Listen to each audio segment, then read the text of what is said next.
Curious about props? In this video, we're going to be talking about blocks as props to support your yoga practice. But before we do, make sure to go like and subscribe to our channel so that you can be in the know when new videos are uploaded.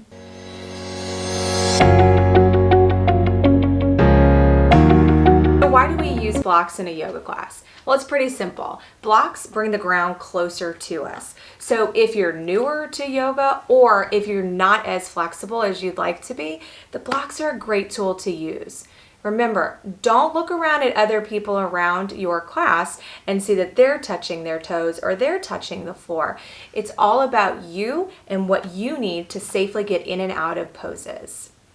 For me personally, I've been practicing yoga for almost 10 years, and I still to this very day use blocks and love them.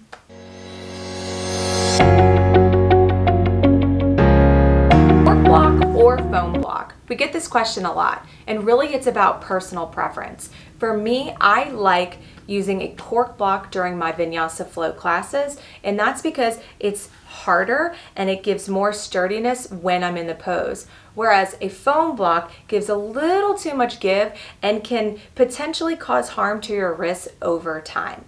However, in a restorative yoga class, I do love foam blocks because they are cushiony, right? They're a little softer so that it makes it a little bit nicer in some of those poses. The other main difference is price point. Cork blocks are going to be a little more expensive, but in the end, you use them so much, right? Foam blocks are a little bit more inexpensive price point. Try them both out and see what works best for you.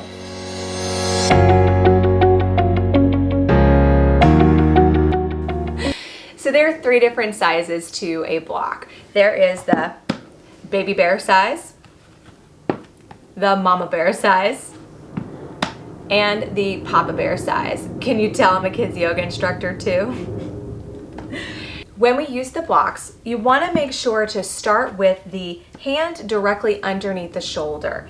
So if you are in hands and knees, your hand will come on the block and you want to make sure that your hand is directly underneath the shoulder. Otherwise, you get this, which over time is going to cause harm and a lot of bad stuff to happen to your wrists. Or this way, we're just not balanced correctly, right? We're putting a lot of tension or pressure in the low back area. So it's a nice spot to take a peek and make sure that your shoulder and your wrist are right over one another.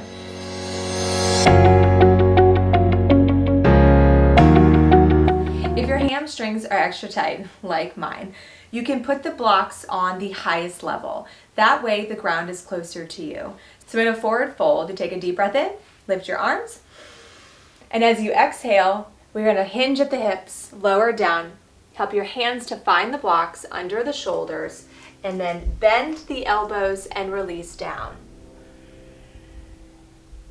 Take an inhale, lift up halfway, stretch the spine, the back of the legs, and then exhale, forward fold.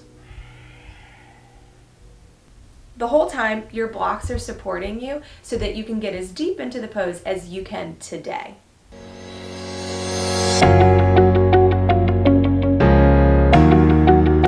Runner's lunge is another great opportunity to use your blocks. So with your foot in front and bring the other foot in back, coming into your runner's lunge, we lower down. And this is a nice time for you to play around with the blocks and feel out which level is the best one for you today. So we go low, down here, hands under those shoulders, check in. We check in by making sure that crease isn't, or there is not too much crease, or there's not too much pressure on the wrist. The next level, you can see as it starts to lift my chest up, shoulders up and back. And then, especially at the beginning of your practice, taking them to the top is a great way to kind of ease in to lowering the blocks throughout your practice if you can get there today. The blocks are the most used prop that you're going to have in your yoga class. So grab them every single time you practice. Have them handy.